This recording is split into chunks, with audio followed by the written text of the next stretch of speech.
Welcome to మనా chef. నేను మీ మాధవిని. ఈ రోజు మన రెసిపీ ఏంటో తెలుసా? మామిడికాయ పప్పు. వింటేనే నోట్లో నీళ్లు ఊరిపోతున్నాయి కదా. ఈ మామిడికాయ పప్పుని మంచి టేస్టీగా చెయ్యాలి అంటే ఎలా చేసుకోవాలో చేసి చూపిస్తాను. మామూలుగా నేను ఇంట్లో చేసే విధంగా చేసి చూపిస్తున్నానండి. ఈ మామిడికాయ పప్పుని ఒక్కొక్కరు ఒక్కొక్క పద్ధతిలో చేసుకుంటూ ఉంటారు.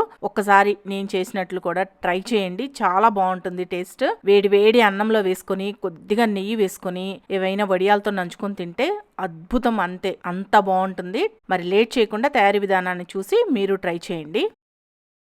ఫస్ట్ ఇలా కుక్కర్ తీసుకొని దీంట్లో 1/2 కప్పు కందిపప్పు వేసుకుంటున్నాను. కొంతమంది కందిపప్పుని వేయించుకొని మామిడికాయ పప్పు చేసుకుంటారు. మీరు అలా కావాలన్నా చేసుకోవచ్చు. ఇప్పుడు ఈ కందిపప్పులో నీళ్లు పోసి శుభ్రంగా 2-3 సార్లు కడగండి.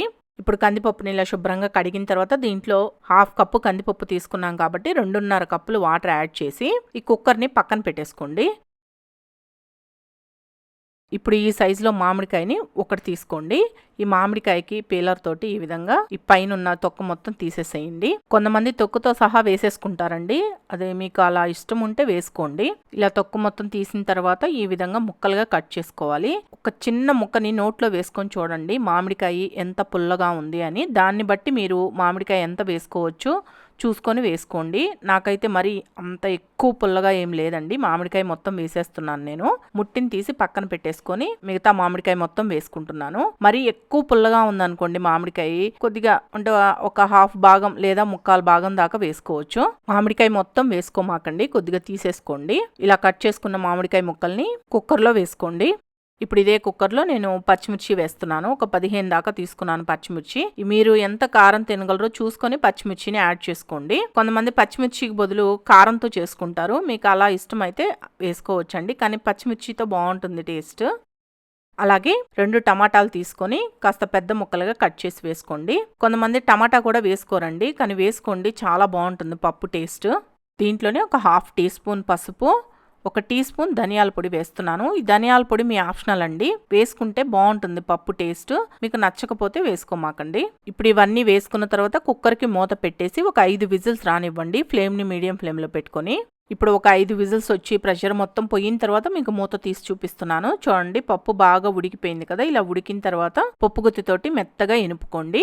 ఒక్కొక్కసారి మీకు పప్పు ఈ పులుపు యాడ్ చేసినప్పుడు సరిగా ఉడకదండి. అలాంటప్పుడు ఏం చేస్తారు అంటే ఇంకొక 2 విజిల్స్ ఎక్స్ట్రా రానివ్వండి. మీరు మంచి క్వాలిటీ పప్పు తీసుకున్నారు అంటే బాగా ఈజీగా మెత్తగా ఉడికిపోతుంది. అలాగే ఫస్టే మీరు సాల్ట్ వేయొద్దండి. ఆ పులుపుకి సాల్ట్కి పప్పు అనేది సరిగా ఉడకదు. అందుకనే నేను ఫస్ట్ సాల్ట్ వేయలేదు. ఇప్పుడు ఇలా మెత్తగా ఎనుపుకున్న తర్వాత ఇప్పుడు సాల్ట్ వేసుకుందాం. మీ రుచికి సరిపడా సాల్ట్ వేసుకోండి. సాల్ట్ వేసుకున్న తర్వాత ఒకసారి మొత్తం బాగా కలుపుకొని ఒకసారి టేస్ట్ చూసుకోండి. కారం మనం వేసిన పచ్చిమిరపకాయలు సరిపోయాయా లేదా అని. సరిపోకపోతే కొద్దిగా కారం యాడ్ చేసుకోండి, పర్వాలేదు.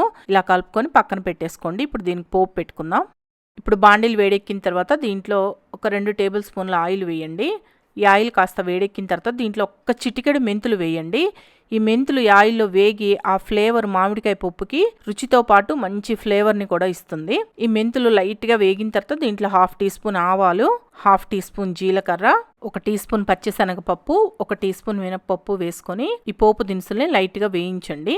ఇప్పుడు ఈ పోపు దినుసులు వేగిన తర్వాత దీంట్లో ఒక 4 లేదా 5 ఎండుమిరపకాయలు, ఒక 5 వెల్లుల్లి రమ్మల్ని కచ్చా పచ్చగా దంచి వేసుకొని వీటిని కూడా వేయించుకోండి. ఇవి కూడా కాస్త వేగిన తర్వాత దీంట్లో మీడియం సైజు ఒక ఉల్లిపాయని ఇలా పొడవుగా కట్ చేసి వేసుకొని ఉల్లిపాయ ముక్కలు కాస్త కలర్ మారేంత వరకు వేగనివ్వండి. ఇలా ఉల్లిపాయ ముక్కలు పోపులో వేయించుకుంటే పప్పు చాలా బాగుంటుంది టేస్ట్. చాలామంది పప్పులో వేసేసి ఉడకబెట్టేస్తూ ఉంటారు, కానీ ఒకసారి ఇలా ట్రై చేసి చూడండి. నేను ఎప్పుడు చేసిన మామిడికాయ పప్పు ఈ విధంగానే చేసుకుంటానండి, చాలా బాగుంటుంది.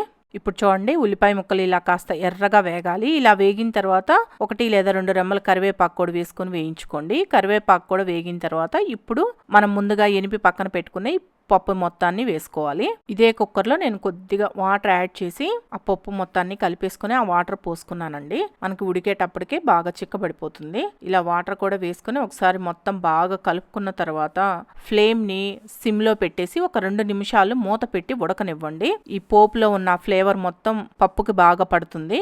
2 నిమిషాల తర్వాత మూత తీసి చూపిస్తున్నాను. పప్పు బాగా ఉడికింది చూడండి. మీకు ఇంకా కాస్త చిక్కగా కావాలి పప్పు అనుకుంటే కొద్దిగా వాటర్ తగ్గించుకోండి. మేమైతే ఇలానే తింటామండి. ఇలా ఉడికిన తర్వాత లాస్ట్గా సన్నగా తరిగిన కొత్తిమీర చల్లుకొని మొత్తం బాగా కలుపుకొని స్టవ్ ఆఫ్ చేసుకోండి. అంతే, గుమగుమలాడుతూ మంచి టేస్టీగా ఉండే మామిడికాయ పప్పు రెడీ.